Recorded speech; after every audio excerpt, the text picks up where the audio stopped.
All right, welcome to The Explainer. I want you to think about something for a second. What if our history books are lying?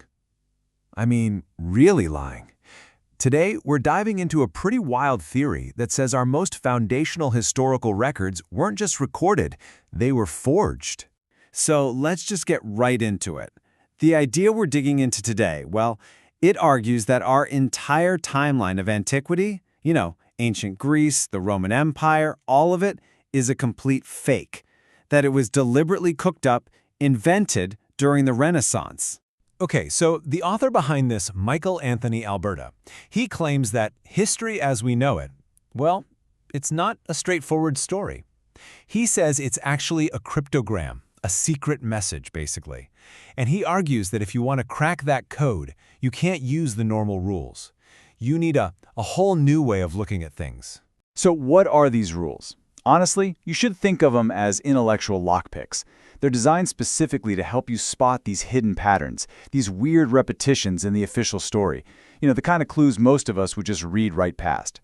It's all about treating history like a crime scene, not just some dusty old library book. Now, at the dead center of this whole alleged conspiracy, there's one man, a single figure, a totally brilliant 15th century polymath, who, this theory claims, was the secret architect behind the entire deception. And his name is Leon Battista Alberti. I mean, this guy was the ultimate Renaissance man, a celebrated genius in like a dozen different fields. But this theory claims that his true hidden profession? Spy master. The man pulling all the strings on this absolutely massive historical lie. And get this, the theory completely reframes all of Alberti's famous achievements. It says they were just tools for his secret mission. That new system of linear perspective he codified, supposedly a way to create flawless technical designs for, well, forgeries. His big book on architecture, a fake designed to look like a lost Roman text. And his famous cipher? Well, that's a no-brainer. The perfect tool for keeping his spy network's communications totally secret. But here's the thing. Albertine wasn't working alone. Not even close. The theory claims he was at the head of a really powerful covert network. And their goal? Well, it was one of the most audacious goals you could possibly imagine. To literally rewrite the past. This network, according to the theory, was called the Watch. And they didn't just have a plan, they had the means. They supposedly used the most disruptive technology of their day to pull it all off. We're talking about infiltrating libraries, universities, even the church. Controlling the very institutions that defined what was real for everybody. And this number right here, this gives you a sense of the sheer industrial scale of this alleged operation. Think about it. Within just 2 decades of Gutenberg's printing press showing up, they supposedly flooded Europe with over 200 rediscovered ancient texts. They were mass-producing a fake history with just incredible speed and, of course, authority. Okay, so you might be wondering, how in the world could they create centuries of fake history?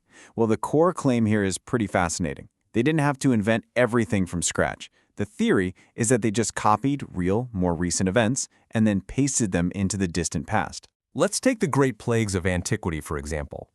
According to this theory, famous events like the Plague of Athens or the Plague of Justinian, they never actually happened. They're just phantom reflections.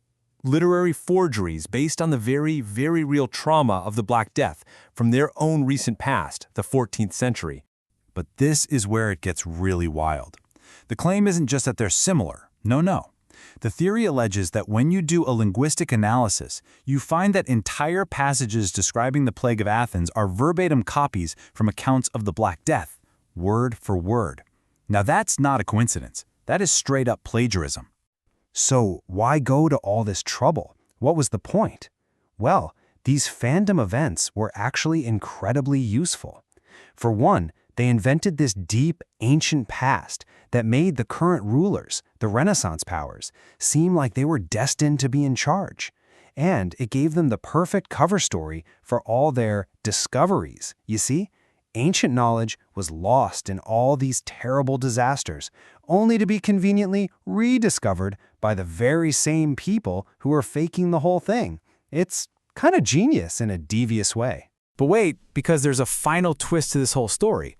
According to the theory, the alleged mastermind himself, Albertio, he eventually had a major change of heart, and he decided he had to try and undo the very system that he'd created. The story goes that Alberti came to see the monopoly on knowledge he'd built, not as a tool for creating order, but as a cage that was actually stifling civilization. And he had this incredible realization. The very tools of deception, the printing press, codes, mass communication, could be flipped. They could become tools of liberation. So his new mission became about arming the public, giving them the tools to think for themselves.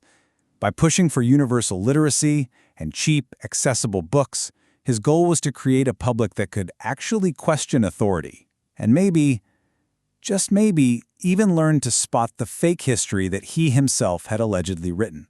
Now look, I know this is a lot to take in, so if this whole exploration of a radically different view of history has got you curious, the author provides a ton of supplemental materials and even a full audiobook to continue the investigation over on his website. And all of this really just leaves us with one final, provocative thought to chew on. This theory, whether you buy into it or not, it forces us to ask some really big questions about the nature of truth itself. It suggests that if history really can be written and forged, then maybe, just maybe, it can also be hacked. Maybe we have the power to analyze it, to question it, and ultimately, to find our own truth inside the stories we've been told.